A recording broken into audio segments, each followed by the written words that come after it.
औज़ुबिल्लाहिमिनश्शैतानिर्रजीम बिस्मिल्लाहिर्रहमानिर्रहीम रब्बिश्रह ली सदरी व यस्सिर ली अमरी वहलुल उक़दतम मिन लिसानी यफ़क़हू क़ौली। मेरे तमाम सुनने वाले, देखने वाले और मेरे फैमिली चैनल के मेंबर्स और जो मेंबर्स नहीं हैं लेकिन मुझे देखते हैं और सुनते हैं, उन सब की खिदमत में मेरी तरफ से अस्सलामु अलैकुम वरहमतुल्लाहि वबरकातुहू। जैसा कि कल हमारा 7वां चैप्टर ख़त्म हो चुका था वालिदैन के बारे में, आज 8वां और आखिरी चैप्टर आपकी खिदमत में गुजारिश करूंगा। जैसा कि मैंने कल आपसे अर्ज़ किया था, और माँ के बारे में नज़्म जो है इंशाअल्लाह कल के वो थोड़ी सी तवील है तो 20-25 मिनट उसमें लग सकते हैं। आज मैं चाहता हूँ कि आपका ज़्यादा टाइम ना लूँ, कुछ आपके रिमार्क्स हैं उस पर भी जवाबात देने हैं। तो हम आपके सामने आज जो है कि जैसे मैंने रूहानी बाप के बारे में आपसे अर्ज़ किया था, तो हम शुरू कर देते हैं अपना कि रूहानी बाप का मकाम क्या है और रूहानी बाप कौन है। तो रसूल अकरम सल्लल्लाहु अलैहि वसल्लम फरमाते हैं कि तुम्हारे 3 बाप हैं, वो जिसके सुल्ब से तुम हो, यानी सुल्बी बाप जिससे हम पैदा हुए हैं। नंबर 2 कि वो जिसने तुम्हें बेटी दी, वो तुम्हारा दूसरा बाप है। तीसरा वो जिन्होंने तुम्हें तालीम दी, और बेहतरीन बाप वो है जिसने तुम्हें इल्म सिखाया, और आपने फरमाया अफजल तरीन बाप तालीम देने वाला है। तो यूं हमारे ये 3 बाप हैं। साबिकुल ज़िक्र जो मैंने ये 2 जिक्र किए हैं आपसे, दोनों बाप जिस्मानी लिहाज से और मादी लिहाज से नशोनुमा और मादियात पर एहसान करते हैं, यानी हमारे खाने पीने का इंतज़ाम करते हैं, हमारे ओढ़ने बिछोने का इंतज़ाम करते हैं, मादी हैसियत से करते हैं। लेकिन तीसरा बाप जो तुम्हें तालीम देता है, वो तुम्हारी रूह की नशोनुमा और तरबियत के लिए कोशा रहता है। मादियात और जिस्मानियात से ज़्यादा रूहानियत और मानीवियत की अहमियत है, लिहाजा जो रूह को ग़िज़ा देता है यकीनन उसका हक़ उन दोनों से कहीं ज़्यादा हम पर वाजिब है, क्योंकि वो हमारा रूहानी बाप है। तो अफजल तरीन बाप के बारे में तफसीर इमाम हसन अस्करी फरमाते हैं कि रसूल अकरम सल्लल्लाहु अलैहि वसल्लम ने कहा कि तुम्हारे सबसे अफसल बाप कि जिनका शुक्र अदा करने का तुम पर बहुत ज़्यादा हक़ है, वो हज़रत मोहम्मद मुस्तफ़ा सल्लल्लाहु अलैहि वसल्लम और हज़रत अली अलैहिस्सलाम है। हज़रत अली ने इरशाद फरमाया कि मैंने रसूल खुदा को फरमाते सुना हुआ है कि मैं और अली इस उम्मत के 2 बाप हैं। तमाम अहादीस के अंदर है, कोई इसमें इख्तलाफ नहीं पाया जाता, लेकिन इख्तलाफ करने वालों ने किया भी है, वो जाने, उनका इख्तलाफ जाने। मैं जो आपको बताऊंगा वो अल्लाह और उसके रसूल को हाजिर और नाजिर जानते हुए आपकी गोशगुजार कर रहा हूँ। तो ये कि मैंने रसूल खुदा सल्लल्लाहु अलैहि वसल्लम से सुना है कि मैं और अली इस उम्मत के बाप हैं, हमारा हक़ सुल्बी बाप से ज़्यादा बड़ा है, क्योंकि हम उनको अगर वो हमारी अताअत करें तो जहन्नुम की आग से निजात देते हैं, और उनको ग़ुलामी से निकालकर नेक आज़ादगान से मिला देते हैं। मैंने पिछले दिनों ये जिक्र किया था आपसे कि जब नबी करीम सल्लल्लाहु अलैहि वसल्लम ने सहाबा से पूछा था कि तुम मेरी मोहब्बत का क्या हक़ अदा करते हो, तो कहा कि हम आपसे बहुत ज़्यादा मोहब्बत करते हैं। कहा कि नहीं, मेरा हक़ उस वक्त अदा होगा कि जब आप ये कहें कि मेरे माँ बाप आप पर कुर्बान। जब वो अपने माँ बाप को कुर्बान कर देता है तो वो समझे कि रूहानी बाप की तरफ आ जाता है और जन्नत की तरफ वो आ जाता है। इसीलिए उस दौर में हर सहाबा कराम में से ये कहा करता था कि मेरे माँ बाप आप पर से कुर्बान, या रसूलल्लाह आप हुक्म करें तो कभी वालिदैन ने भी ये शिकवा नहीं किया कि तुमने हमें क्यों कुर्बान किया। कहने का मकसद सिर्फ ये था कि हमारा रुतबा तुम्हारे उन वालिदैन से ज़्यादा बड़ा है। तो अब आप समझ गए होंगे कि ये उम्मत के बाप किस तरीके से हैं। हदीस में है कि अली को ज़रबत लगी 19 रमज़ान को, जो हज़रत अली अलैहिस्सलाम को अब्दुर्रहमान इब्न मुलजिम, अल्लाह उस पर लानत करे, कि उसने हज़रत अली को ज़रब लगाई। तो असबख निबाता आपकी अयादत के लिए गया और अर्ज़ किया कि मैं आपका दोस्तदार हूँ, मैं आपसे कोई हदीस सुनने की तमन्ना रखता हूँ। तो आपने फरमाया, ए असबख, तेरी तरह मैं भी रसूल खुदा की अयादत के लिए गया। तो हुजूर ने फरमाया, ए अबुल हसन, बाहर जाकर लोगों को मस्जिद में जमा होने का ऐलान करो और मिंबर पर जाकर लोगों से कहो, आगाह रहो, जिसने वालिदैन की नाफरमानी की उस पर खुदा की लानत है। आगाह रहो, जो अपने मौला से भाग जाए उस पर खुदा की लानत है। और आगाह रहो, जो मजदूर की मजदूरी के बारे में जुल्म करे उस पर खुदा की लानत है। अब आप लोग ये समझ सकते होंगे कि मैंने मौला का लफ्ज़ क्यों इस्तेमाल किया। हमारे आजकल के जो मौलाना हैं ये भी मौला से निकले हैं, अल्लाह भी हमारा मौला है। हज्जतुल विदा के मौके पर जब नबी करीम सल्लल्लाहु अलैहि वसल्लम को हुक्म हुआ कि गदीर का एक मकाम था, यहाँ पे सब सहाबा को वापस बुला लो, और आवाज़ दी कि हय्या अला खैरिल अमल, अमल खैर की तरफ आओ। जब सारे सहाबा आ गए तो अल्लाह ताला नबी करीम सल्लल्लाहु अलैहि वसल्लम ने उन सब के सामने ये इरशाद फरमाया, तमाम अहादीस की किताबों में ये मौजूद है कि हुजूर ने फरमाया कि अल्लाह मेरा मौला है, मैं तुम सबका मौला हूँ, और आज से जिसका मैं मौला हूँ उसके ये अली मौला है। और हाथ पकड़ के बुलंद किया। सबसे पहली मुबारक हजरत उमर ने दी, बखिन बखिन लका या अली, या अली आपको बहुत बहुत मुबारक हो कि आज से आप तमाम मोमिनीन व मोमिनात के मौला हैं। यहाँ हुजूर ने यह भी साबित कर दिया था और इशारा दे दिया था कि जो मुझे मानता है मौला, जो अल्लाह को मानता है वो मैं मानता हूँ और मैं तुम लोगों का मौला हूँ। उसके कुछ अरसे बाद नबी करीम सल्लल्लाहु अलैहि वसल्लम पर्दा पोशी फरमा जाते हैं, इसलिए वो कहते हैं कि आज से जिसका मैं मौला हूँ उसका ये अली मौला है। दोनों बैक वक्त। लेकिन वक्त ने करवट बदली और हुकूक जो है वो इधर से उधर चले गए। तो मैं इस सेंस में कि आपको मौला की तारीफ बता रहा हूँ। तो मौला अली फरमाते हैं कि मस्जिद के आखिर से एक आदमी ने खड़े होकर कहा कि या अबुल हसन, आपने 3 मुख्तसर कलमात फरमाए हैं, हमारे लिए वजाहत तशरीह फरमाएं। मैं खामोश रहा, रसूल अकरम सल्लल्लाहु अलैहि वसल्लम की खिदमत में वापस आया और उस आदमी की बात पहुंचा दी। आपने फरमाया, ठहर जाओ ये अबुल हसन, आगाह रहो कि मैं और आप बतहकीक इस उम्मत के बाप हैं। जो भी हमारी नाफरमानी करे उस पर खुदा की लानत हो। आगाह हो और आप बतहकीक इस उम्मत के 2 मौला हैं, जो हमसे भागे खुदा की उस पर लानत हो। और आगाह रहो कि मैं और आप इस उम्मत के अजीर हैं, यानी उजरत लेने वाले हैं, और जो हमारी उजरत के बारे में जुल्म करे उस पर खुदा की लानत हो। फिर आपने फरमाया तो मैंने भी आमीन कही।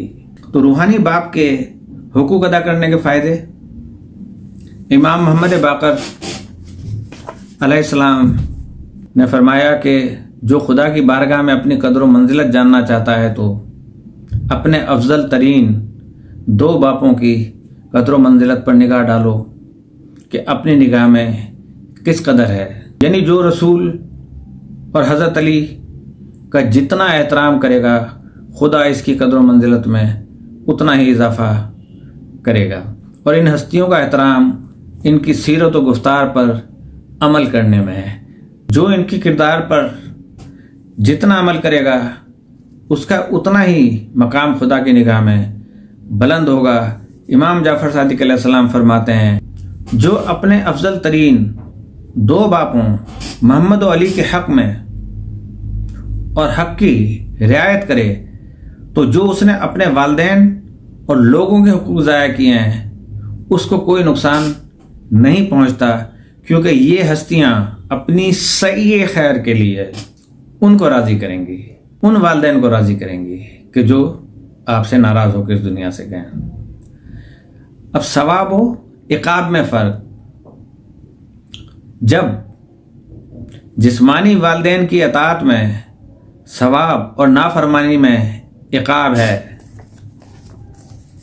तो रूहानी बाप की अताअत में हज़ारों दर्जात ज़्यादा सवाब और नाफरमानी में हज़ारों दर्जात ज़्यादा इक़ाब बयान हुआ है।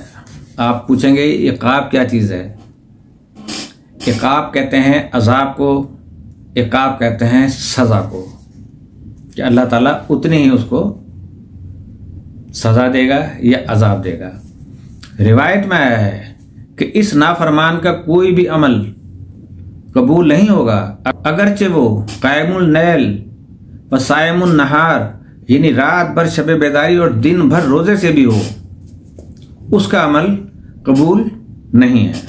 क्योंकि इन रूहानी बापों की विलायत तमाम अमाल की कबूलियत की शर्त है।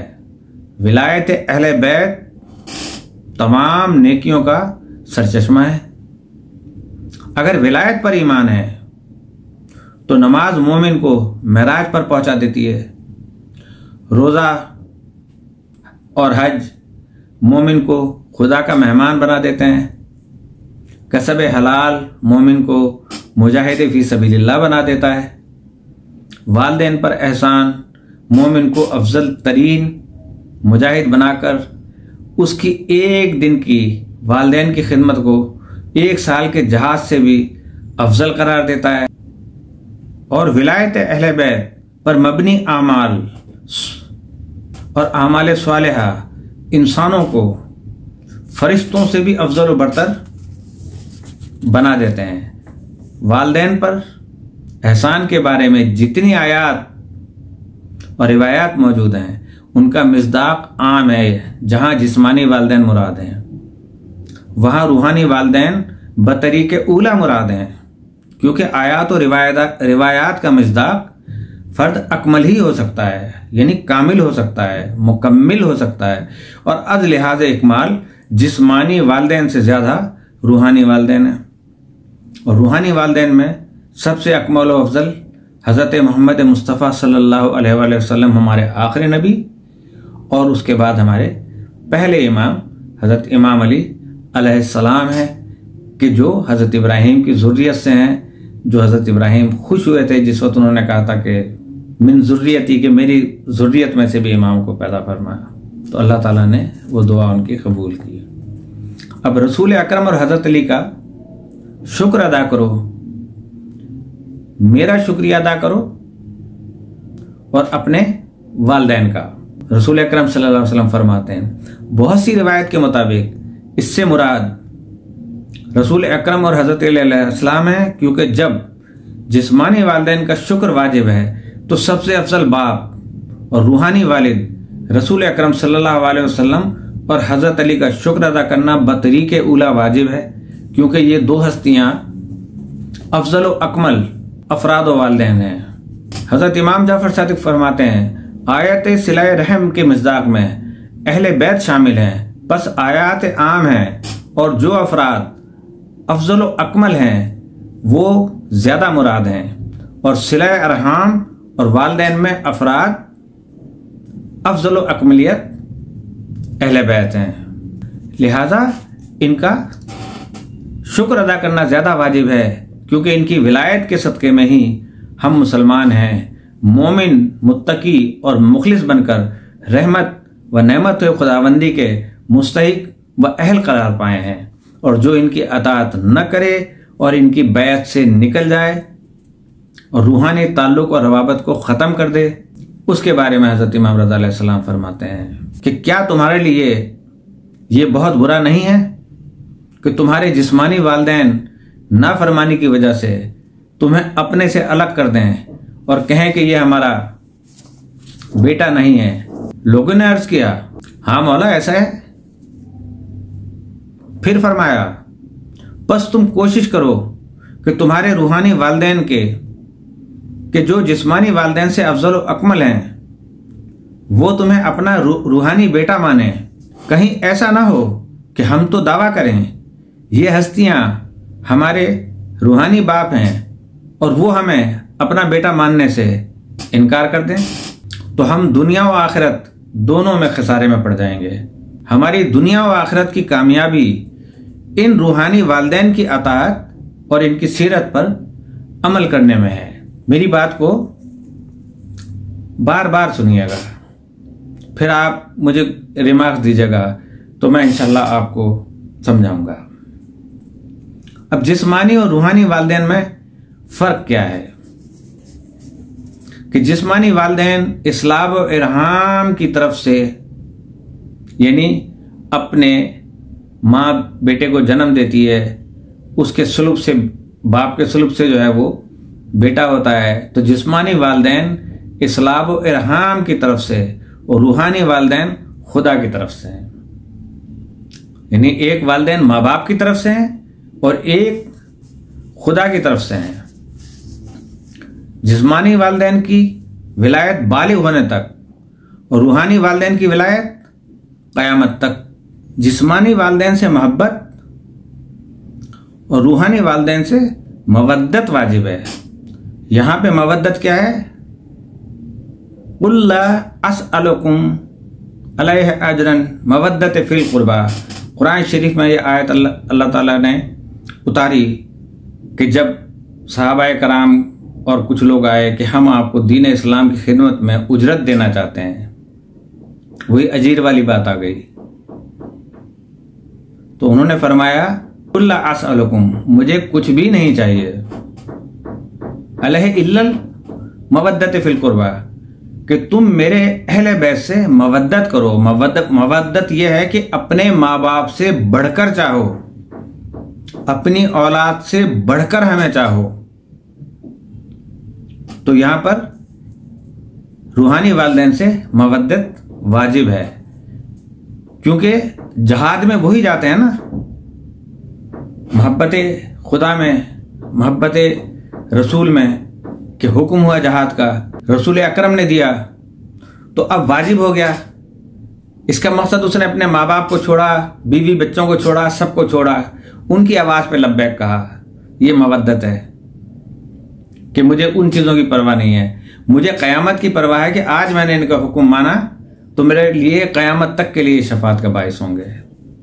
यही चीज़ मैं यहाँ पे आपको बयान करना चाह रहा हूँ। जिस्मानी वालिदैन से मोहब्बत दीनदारी के लिए ज़रूरी है, और रूहानी वालिदैन की मोहब्बत अजर रिसालत की अदायगी के लिए लाजिम, जो मैंने भी आयत बयान की आपके साथ। जिस्मानी वालिदैन बाइस जन्नत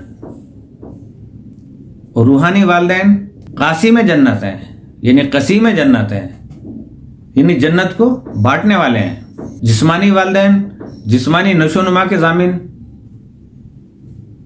रूहानी वालिदैन रूहानी नशोनुमा के जामिन। अंदाजा लगाते चले रहे, रूहानियत तो कभी खत्म होती नहीं ना, रूह कभी खत्म होती नहीं। रूह ने तो हमेशा परवास करनी होती है, उसने ताक़यामत रहना है, हमेशा कायम रहना है। जिस्मानी वालिदैन तरबियत के मसऊल, रूहानी वालिदैन हिदायत के मसूल। ये हिदायत देते हैं, वो परवरिश करते हैं। जिस्मानी वालिदैन खुदा की रज़ायत का जरिया, रूहानी वालिदैन खुदा की मार्फत का जरिया। जिस्मानी वालिदैन दुनिया में निगहबान, रूहानी वालिदैन दुनिया और आखिरत दोनों में निगहबान। शरीयत लेते हैं तो उनसे लेते हैं, दीगर अहकामात हमें लेना हो तो इस दुनिया में उनसे लेते थे। आज हम उनके नक्शे कदम पे चलते हुए उनकी सीरत से लेते हैं, तो क़यामत तक के लिए नहीं है, वो हमारे लिए हिदायत का जरिया है। जिस्मानी वालिदैन खुदा की नेमतें हम तक मुंतकिल करते हैं, और रूहानी वालिदैन के तुफैल हर नेमत हम पर नाजिल होती है। जिस्मानी वालिदैन की गमी व खुशी वक्ती, रूहानी वालिदैन की गमी व खुशी दायमी। जिस्मानी वालिदैन का साथ कब्र तक, रूहानी वालिदैन के साथ क़यामत को बुलाया जाएगा कि हर कोई कुल्लु उनासिन इमामा, हर एक अपने इमाम वक्त को पहचानता हुआ होगा और वो जन्नत के जिम्मेदार होंगे कि जो अपने इमाम वक्त को पहचाने। जिस्मानी वालिदैन की कुर्बत दुनिया तक और रूहानी वालिदैन की कुर्बत जन्नत में सबसे अजीम नेमत। जिस्मानी वालिदैन की ज़ियारत खाना काबा की ज़ियारत, रूहानी वालिदैन की ज़ियारत कुल अंबिया की ज़ियारत। जिस्मानी वालिदैन की कब्र की ज़ियारत 1 हज मकबूल के बराबर, और रूहानी वालिदैन की कब्र की ज़ियारत 70 हज मकबूल के बराबर। जिस्मानी वालिदैन की खिदमत व अतात 1 साल का जहाद, रूहानी वालिदैन की अतात व मोहब्बत जिंदगी भर का जहाद। इनके अलावा बहुत ज़्यादा फ़र्क मौजूद है, लिहाजा रूहानी वालिदैन की अतात में ज़िंदगी गुजारना और इनकी नाफरमानी से बचना हर इंसान की अव्वलीन जिम्मेदारी है, ताकि दुनिया व आखिरत की सादतों से माला माल हो सके। अल्लाह ताला हम सबको अपने रूहानी वालिदैन के सदक़े में आमाल सालिहा और दीन के अहकामात पर कमा हक़्क़हू अमल करने की तौफ़ीक़ अता फ़रमाए, और हमें अपने वालिदैन के अतात गुज़ारों में करार फरमाए। आमीन। आपके रिमार्क्स की तरफ आ जाते हैं। मुझे कहा गया था, बल्कि बताया गया था कि आपने दुआ की, मौज़ाना तौर पर दुआ कबूल हुई।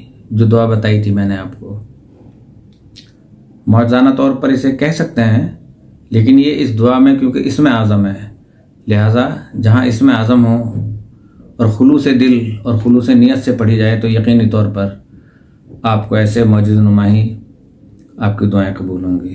अच्छा, उसके बाद blessed having a good mentor, मैं बता दूं आपको कि एक अच्छे सरपरस्त की बरकत से तो सीधी सी बात है कि ना तो हम कॉलेज में पढ़े, ना मैं कॉलेज का प्रोफेसर रहा, ना जिगरी दोस्त, और ना ही अक्लमंद है। जो एहत अक्ल है जितनी है आपके सामने खोल के रख देते हैं, और ना ही गाइडर हैं ना एडवाइज़र हैं। अगर ऐसा होता तो यकीनन मुझे उम्मीद है, कभी है कि मेरी एडवाइस को आप तस्लीम करेंगे। बहुत शुक्रिया आपका। सैयद ज़ैन काज़मी साहब फरमाते हैं कि बाप चाहे कितना भी बूढ़ा क्यों ना हो जाए, मगर घर का सबसे मजबूत सुतून भी बाप ही होता है, इसमें तो कोई शक नहीं है। बाप वो तनावर दरख्त होता है, वो घना साया देता है, उसके नीचे उसकी औलाद बैठती है। दरख्त की नेचर को आपने समझा है कभी कि दरख्त जब बहुत बूढ़ा हो जाता है, उसकी जड़ें ख़त्म हो जाती हैं, तब भी वो कहता है कि मेरी हड्डियां भी तुम्हारे काम आएंगी, तो फिर उसकी लकड़ी को काटा जाता है। वो लकड़ियाँ कटती हैं, कहीं पे फर्नीचर बनते हैं तो लोग उस पर बैठते हैं, कहीं पे बेड बनते हैं, लोग उस पर लेटते हैं, कहीं पर पिलर के तौर पे बनाया जाता है, कहीं छत पे शतीर डाले जाते हैं, और वो अपनी ज़िंदगी को उस वक्त भी दे रहा होता है और कुर्बानी दे रहा होता है, और जो बच जाती है उसको जलाया जाता है। जलाने में भी कहीं खाना बनाया जाता है, कहीं सर्दियों में हाथ तापे जाते हैं। आखिर तक बाप की कुर्बानी कुर्बानी ही रहती है। लेकिन शोहर बूढ़ा ना हो,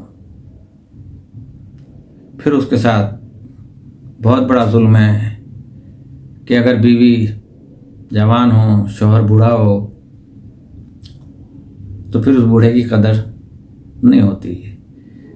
वो बीवी हमेशा यही कहती रहती है कि तुम बुढ़े हो, कोई बुढ़ी तलाश करो, या अगर वो किसी को गाइड कर दे, एडवाइस कर दे, और शोहर ये कह दे कि यार वो बेचारी बूढ़ी है, उधर से बीवी कह के आप भी तो बुढ़े हो, तो फिर वो शोहर जो है ऐसा से कम तरीका भी शिकार हो जाता है और फिर कुछ सोचने पर भी मजबूर हो जाता है।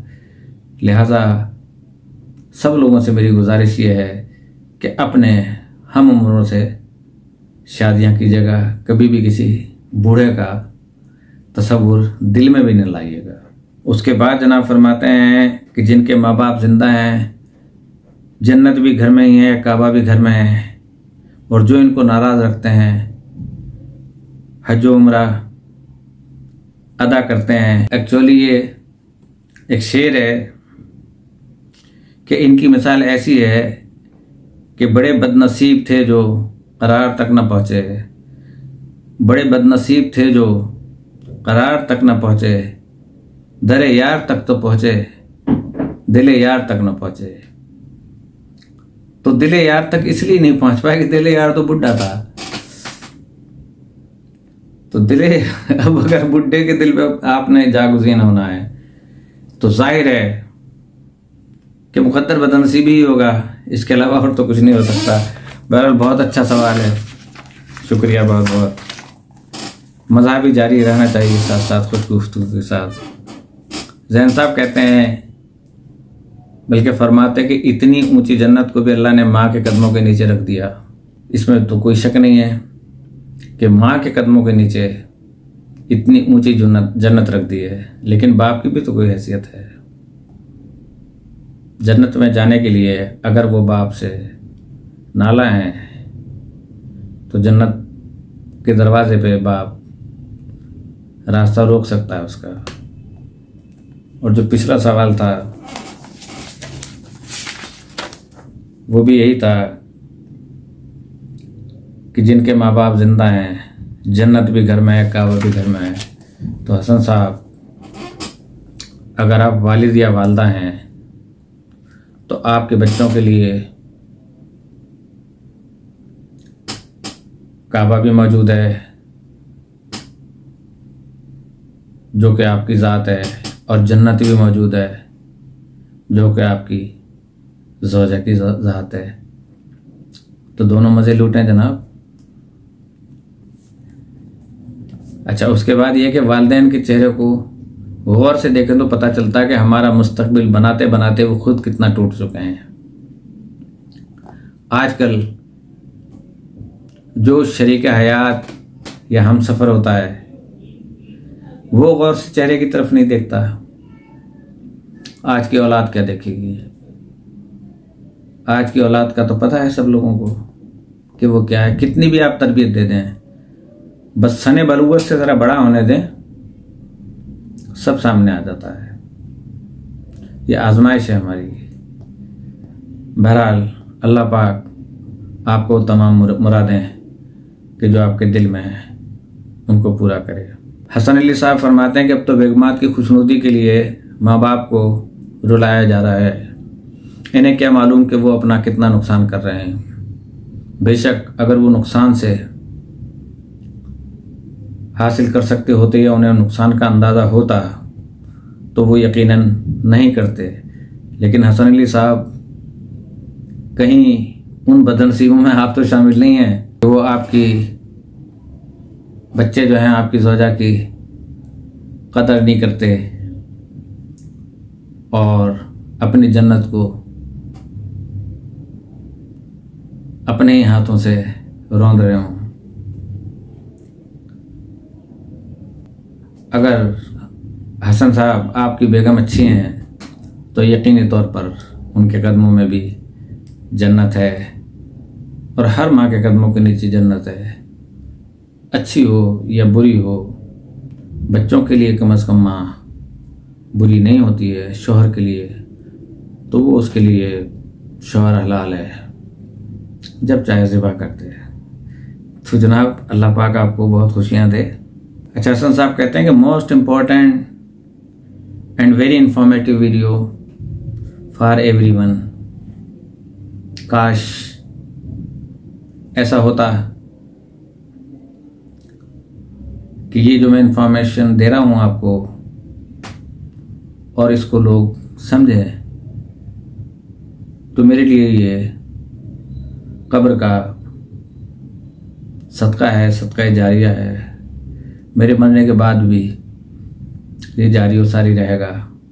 मैं शुक्रगुजार हूँ आपका कि आप मेरे जैसे शख्स की इतनी कदर करते हुए और मेरी वीडियोस को इंफॉर्मेटिव कहते हैं, लेकिन ये मेरी वीडियो नहीं है। ये इंफॉर्मेशन और इसका सवाब उन हस्तियों को पहुंच रहा है जिनका मैं जिक्र कर रहा हूँ आपसे। बहरहाल अल्लाह पाक आपको खुश रखे। कुबरा खातून साहिबा फरमाती हैं कि माँ बाप से ज़्यादा कोई नहीं अल्लाह में माफ़ करे। यकीनन कोई नहीं है, लेकिन हर शख्स ने, देखें तारीख अपने आप को दोहराती रहती है। साइकिल है एक, आज हम बेटे हैं, कल को बाप बन जाएंगे, फिर हमारे बेटे हो जाएंगे, फिर वो बाप बन जाएंगे। ये सिलसिला तो चलता चला रहा है माँ बाप का। तो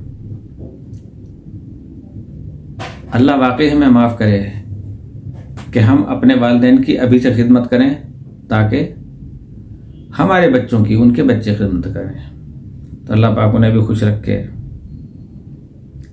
मिस्टर के फरमाते हैं कि बुरी आदत मुझ में है कि जब वालदा से बात कर रही होती हूँ तो अंदर बोल पड़ती हूँ। आपकी इस्लाह का शुक्रिया। मेरी क्या इस्लाह है, लेकिन अगर आपने ये समझा कि ये बुरी आदत आप में है तो इस बुरी आदत को अब तर्क कर दें और पिछली की अम्मी से, वालदा से माफ़ी मांग लें। जब उनकी बात कंप्लीट हो जाए फिर आप बोलें। बल्कि वही नहीं, बल्कि कोई भी शख्स अगर बात कर रहा हो तो उसकी बात को काटना नहीं चाहिए। बहुत शुक्रिया, अल्लाह पाक आपको भी खुश रखे। फिर फरमाया कि आपकी इज्जत अफजाई का शुक्रिया, thanks for answering my question. आपने जो सवाल पूछा था समझ में नहीं आया आपको वज़्द के मायने, वो मैंने आपको बता दिए। उसके लिए इतना बड़ा शुक्रिया अदा करने की ज़रूरत नहीं थी। ये तो मैं कहता रहता हूँ कि जब मैं अपना प्रोग्राम करूँ कोई बात समझ में ना आए तो आप मुझसे पूछ लिया करें। ये वाजिब है मुझ पर इसका जो है ना जवाब देना।